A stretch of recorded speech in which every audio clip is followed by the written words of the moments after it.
Hello, my name is Ernie Keane. We are UATV, and today we talk about military things with someone who knows, indeed, who has spent 2 years in Ukrainian trenches. And he lost his brothers in arms. And who has returned today back to Ukraine and kindly accepted my invitation, Marine Scout Sniper Matthew Sampson. Hello, Matthew. Hello, sir. It's nice to be back. Thank you so very much, and for your time and for what you do for Ukraine. But first, let us see the video that you kindly sent me yesterday, all right? First, let me show our audience an exclusive footage that Matthew sent me yesterday. Please. Able to ask some of these brave Ukrainian fighters if they had a choice, would they just end the war right now so they could go home and keep the lines the way they are, or would they continue to fight all the way to the death? And I was very pleased to hear that they want to fight to the very death, that they want to continue fighting for their land. They do not want the Russian invaders here, and they will do whatever it takes to regain their land back. One of the primary things that they asked for from the American people, more ammunition. Again, this is for artillery piece. That is the 155 millimeter artillery piece that was originally designed during World War II, but used very heavily during Vietnam. It was just to be quite a powerful piece of equipment during Vietnam. And here, so many years later, we're able to continue to use these weapon systems here on the front lines of Ukraine to fight the Russian enemies. Matthew, how was your trip? That was Zaporizhzhia, right? It was. Zaporizhzhia is very recent, and parts of the trip were loud, and the other parts were a little bit cold. But other than that, it was a good trip. Other than that, and what is this? So this is a good example of some of what comes out of that weapon system. This is shrapnel from artillery. These are some of my larger pieces here. Right. And I've taken these from different parts of the front lines, Zaporizhzhia, Bakhmut, Kharkiv areas. And the small piece here has a special meaning for me specifically. This is a piece that actually hit me while I was in the Zaporizhzhia region and still out there fighting. Thankfully, it went through a lot of trees and stuff before it actually hit me, and thankfully it ended up on the ground and not inside of my body. But this is something that I will keep and remember for the rest of my life. Me too now. Matthew, you said that Ukrainian soldiers are using an American piece of a weapon, and this is quite obsolete, isn't it not? So some would think so, but it's still very effective. It has a range of about 15 kilometers. That's a little bit over 9 miles for the American folks. And they're able to be very, very accurate with it. And it's a very large round. 155 millimeters is it's about 6 inches wide. Right. And I was able to take some pictures of some of the actual projectiles. Right. And it's a large projectile that's traveling that could do a lot of damage when run by a good crew. And the crew that I was able to spend some time with, they are expert artillerymen. They've used a lot of different weapon systems. And when they received this one specifically, they were told, just figure it out. It did not come with American training. Okay. It did not come with NATO trainers. Do your best. It was just, here you go, Right. have fun, Right. hope for the best. But they said that what they needed is just more ammunition so they could do a lot more shooting with it. There's a reason behind my question. What about Tomahawks? I mean, there's a lot of talking. If this is a political weapon, or if this is actually going to be delivered, do you believe this is going to happen, that Tomahawks will ever be delivered to Ukraine?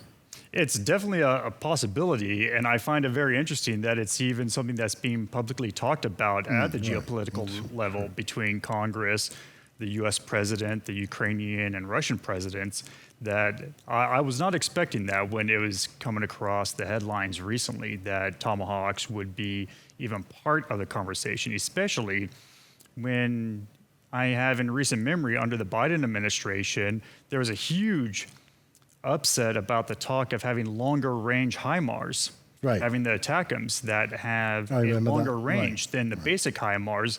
That was something that was absolutely off the table for a long period of time. So for Tomahawks to even be talked about And I know that the president has come out and said that he has jokingly said to Putin, hey, do you want me to give a bunch of Tomahawks to your opponent? The fact that that conversation is happening and being talked about, I think that shows a lot of support for Ukraine personally. All right, well, let's imagine Tomahawks are here. American side says if they're ever going to be delivery or like that, the Tomahawks will be sent together with a crew, with a special crew and very specific people who will take care of, I don't know, aiming so we don't, shell occasionally some parts of Moscow or something. But seriously, what happens if American crew, à la guerre comme à la guerre, we are a war zone for, and then wounded and killed Americans here on Ukrainian soil? I know we are speculating now a lot, because I personally don't believe the Tomahawks will ever be delivered to Ukraine. But if this happens, and if American soldier dies here, I guess it depends on if it was American military that's running these Tomahawks or American contractors. I was an American contractor in Iraq for over 2,000 days, and one of the reasons that job existed was because people like me were expendable. So if I did get hurt or killed out there, it was not the same as if a U.S. Marine, U.S. soldier was killed in combat.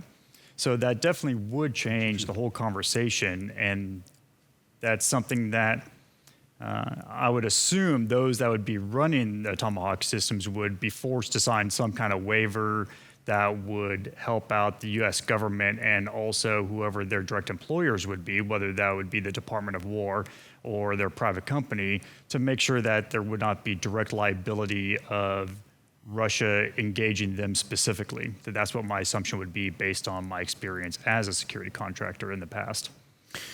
Okay, let's slide away from Tomahawks. Whatever happens with them happens. Drones. Where literally when I say we, I mean Ukraine.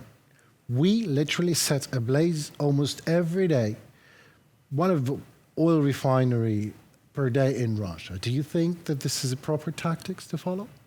I believe it is definitely helping the Ukrainian cause and also the European and NATO cause substantially. And that is something that is huge for our side of the fight. We know that the Russian side is having more and more difficulties getting fuel to the front lines. I know that our side is also having some difficulties with that as well because of these drones. I also know for some of the drones, and this is some more recent information, that when I was at the front lines just recently, we had casualties out there at the front that we could not recover, that they are injured, stable at the time, but there's no way to get to them because there's so many enemy drones out there that even when they send ground robots, which we have at the front line, small little wheeled, almost like a small little tank, these things can carry almost 200 kilograms of weight, whether it's ammunition, bodies, food, whatever the case is. And we have no way of getting to some of the casualties because of the drone problem. And even with electronic warfare, that only helps out some of the problem because so many of these drones now are fiber optic, which means the electronic warfare does absolutely nothing to it. Nothing to them, right. And some of these fiber optics are 20 kilometers long, which is pretty substantial that your drone pilot could be almost 20 kilometers away and you have a direct connection to your drone that there's nothing you can do to combat it other than shoot it if you can actually get to that. If you manage to do that. Because I believe that's quite a hard thing to shoot on the drone, isn't it? Absolutely. So, but as we're coming into winter, then I think that we're going to see more and more progress from our side because of all the fuel shortage problems and the logistical problems that the Russians are having because of the successful strikes that the Ukrainians are doing deeper into Russian territory. Right, but drones are the future of war. If I say that, is that the case, do you think? I'd say that they're present warfare. Right. So absolutely, 100%, yes. And that's one of the things that I know I'm going to be asking and talking to congressional members in next week is how can we help Ukraine with more drone assets, both especially ground drones, and not just the air drones, but the ground drones are something that is becoming more and more of an asset out there at the front, to be able to just use the ground drone to get someone into a position or to pull someone out of a position that's wounded and not able to move on under their own power. Mining, demining also? That's something that is also nice. I do have some contacts in Ukraine that are doing that type of work. So they do that in areas that are a decent distance away from the front lines. Right. But that is definitely something that Ukraine does need and will continue to need as long as this war goes on, and probably for multiple years after, whenever the ceasefire does happen. Right. Sumy in Dobropilya. Some say it's counterattack of Ukrainian forces, but not a counteroffensive yet. What do you think? Or better asked, is there a chance that it will turn into a full swing counteroffensive of our side? It very well could, especially as we come into the winter season. This is definitely a good time to get as much done as possible before we get into the consistent below freezing temperatures. And that is something that generally causes problems on both sides of the line. I've spent 2 winters out there in the trenches and the fighting positions, and everything changes when you're out there and everything is below zero or below freezing day after day, week after week, month after month. Right. So doing something like that prior to all of that, this would definitely be a good time to do that, to gain as much ground as possible before the winter sets in. When you were in the trenches, that was almost a year ago, something? Yeah, it's been about a year and a half ago. A year and a half My ago. last combat operation was February of 2024 up in Kharkiv, very close to the Russian border, close enough that we could see the Russian soil. How is it? It was interesting because part of the mission included that depending on our level of success of us going into, crossing the border onto the Russian soil, and that changed the conversation for us as foreigners as to whether or not we could or should be invading Russia ourselves as foreign volunteers compared to Ukrainian military. And I, for myself, stayed on the Ukrainian side of the fence. okay, right. Comparing from 2 points of view, 1.5 years ago and now, our people there, your people there, having everything enough, what they need to continue fighting?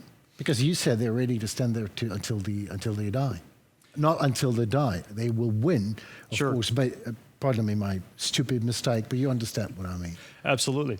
So overall, both the last time I was at the front lines in April of this year, 2025, and just recently, the supplies to the front lines hasn't really changed too much from a year ago or 2 years ago. That ammunition for small arms like 5.56 for your American NATO weapons, that is all over the place, very easy to find. The ammo for stuff like artillery, like the artillery position that I was at recently, is something that even a year and a half, 2 years ago, they needed more ammunition so that way they could conduct more fire missions and provide more support for those that are on the ground, trying to take ground or trying to defend the ground that they have. And so that's been rather constant. I did understand that there's been more and more ammunition coming in from more NATO countries and less the United States. That is something that I was able to confirm just recently during my time at the front line, talking to battlefield commanders that I personally know and trust, guys I've known for years and gone to combat with, where I trust them to tell me the truth because this is what their profession is, this is what they've been doing for a very long time, and they understand that telling the truth about this actually matters instead of trying to sugarcoat it or maybe undersell it. How can you sugarcoat it? I mean, if there is not enough ammo and people are dying and Russian armies not stalling, but the progress is absolute minimum, but the war is there for 4 years. How can you sugarcoat that? But maybe you can when you're in your cozy office. Well, that's actually one of the reasons why I do what I do for the American people and the American lawmakers is because of the cultural differences. I know I've seen it myself that some of the folks out there at the front line, they're brave defenders, but sometimes depending on especially their age and how much of the Soviet Union they experienced, that they would rather not be embarrassed. So they might just say, yeah, everything's fine in my area. when it is absolutely not fine. At least from the Western perspective or the American perspective, it would be not fine. Right. And if we identify why it's not, then we have an opportunity to possibly fix it for the better. Well, being born and raised in Latvia, I know we don't want to get under Soviet boot anymore. That's for sure. And that's what Russia is. But now Zelensky and Trump met finally. Do you believe something is going to change to the better? Because both are speaking about that the war is going to end soon. I did see that they did have a public meeting, right? And then afterwards they had a closed-door meeting. The closed-door meetings is where world-changing decisions happen. We got to see a small aspect of this. I think it was earlier this year where Trump and Zelensky met.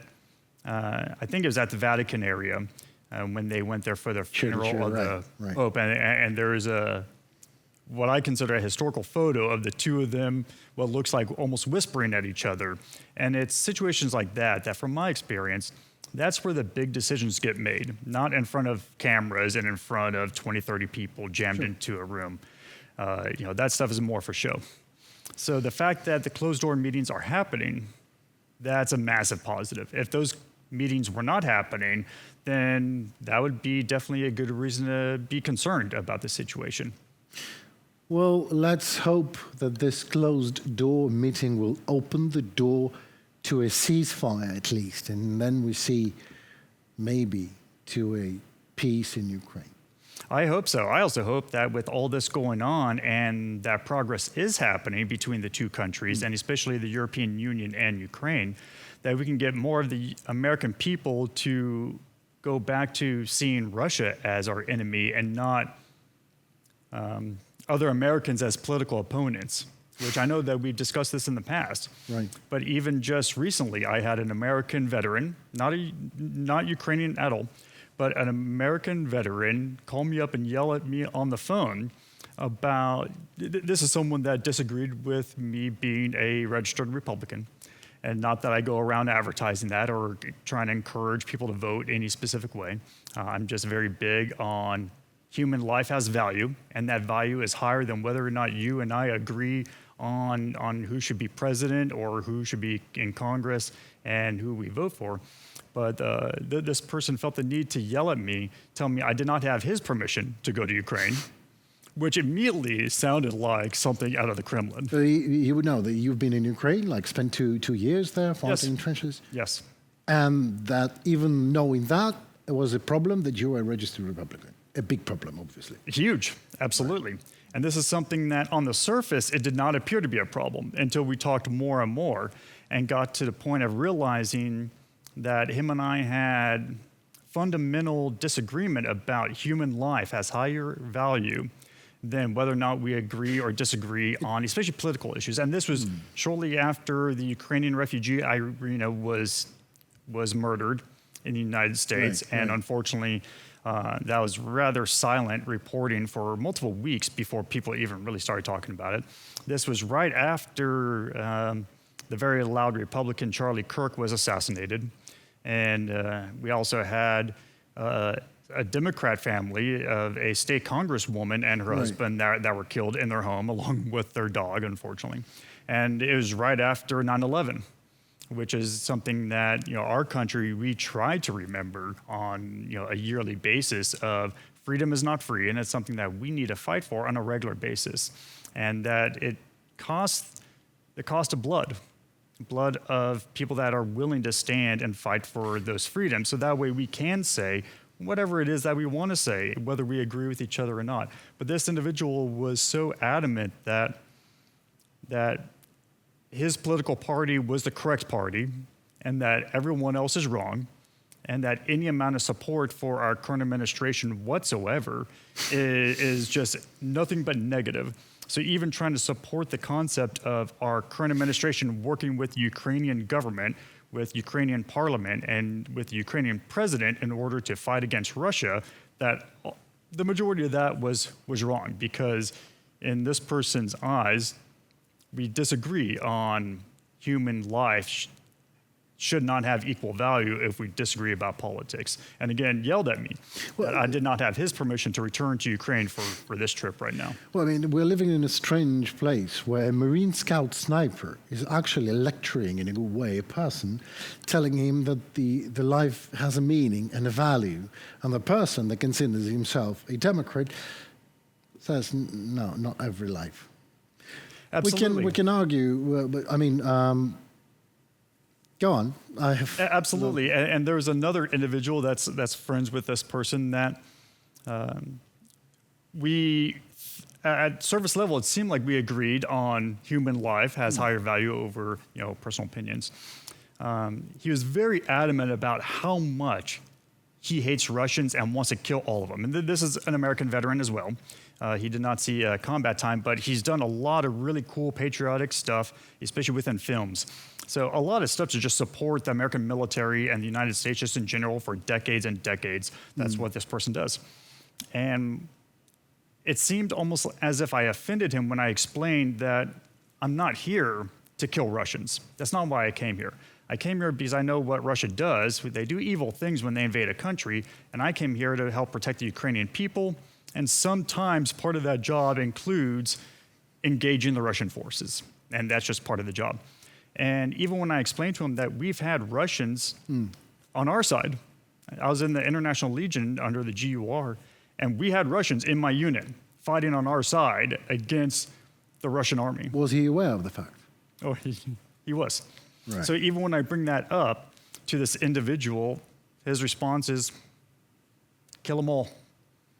Right. And mine was, as a U.S. Marine, as an American, I value life across the board. If we could not shoot at each other, then we don't need to shoot at each other.